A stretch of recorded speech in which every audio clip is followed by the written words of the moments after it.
तो गाइस आज से हम एमपी अकोमोडेशन स्टार्ट करेंगे। तो एमपी अकोमोडेशन 1961 का एक्ट है, act number 41 of 1961।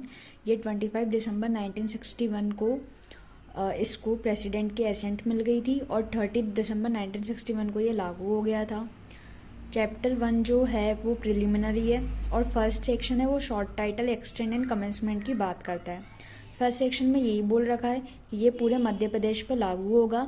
At first tense इसको सिर्फ फर्स्ट शेड्यूल पे लागू किया था, लेकिन बाद में फिर नोटिफिकेशन लाकर पूरे एमपी पे लागू कर दिया। जो चैप्टर 2 है वो डेफिनेशन क्लॉज है, जो सेक्शन 2 है वो डेफिनेशन क्लॉज है। डेफिनेशन क्लॉज में 2A में जो डेफिनेशन दे रखी है वो अकोमोडेशन की दे रखी है।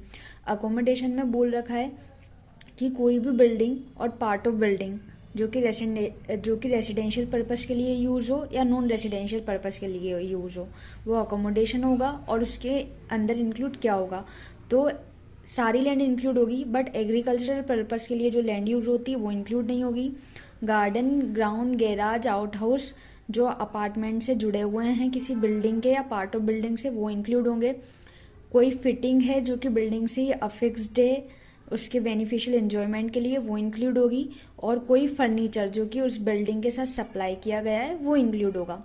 अब 2B में डेफिनेशन दे रखी है लैंडलॉर्ड। तो लैंडलॉर्ड कौन होगा, कोई भी पर्सन होगा जो रेंट रिसीव करता हो या जिसके बिहाफ में रेंट रिसीव किया जाता हो। तो ये कोई ट्रस्टी भी हो सकता है, गार्जियन भी हो सकता है, रिसीवर भी हो सकता है, या और कोई पर्सन भी हो सकता है। फिर 2C में डेफिनेशन है lawful increase. Lawful increase means जितना रेंट कंट्रोलिंग अथॉरिटी परमिट कर दे इंक्रीज करने के लिए। फिर D में है लीज। तो लीज के अंदर सब लीज भी इंक्लूड होगा। E में है member of the family.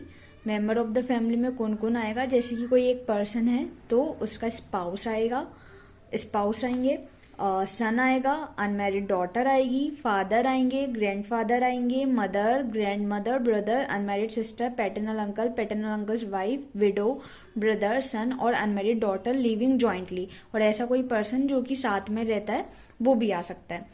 Rent controlling authority कहाँ पर दे रखी है, तो रेंट कंट्रोलिंग अथॉरिटी जो वो होगी जिसको सेक्शन 28 के अंदर अपॉइंट किया जाएगा।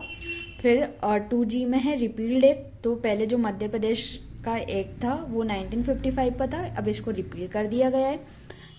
H में बोला है कि स्टैंडर्ड रेंट। तो स्टैंडर्ड रेंट क्या होगा, जो कि सेक्शन 7 और 8 में डिसाइड करेंगे।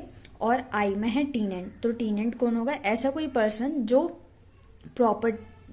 प्रॉपर्टी होल्ड करके रखा है जो कि रेंट पे करता है। तो सब टीनेंट भी टीनेंट के अंदर आएंगे।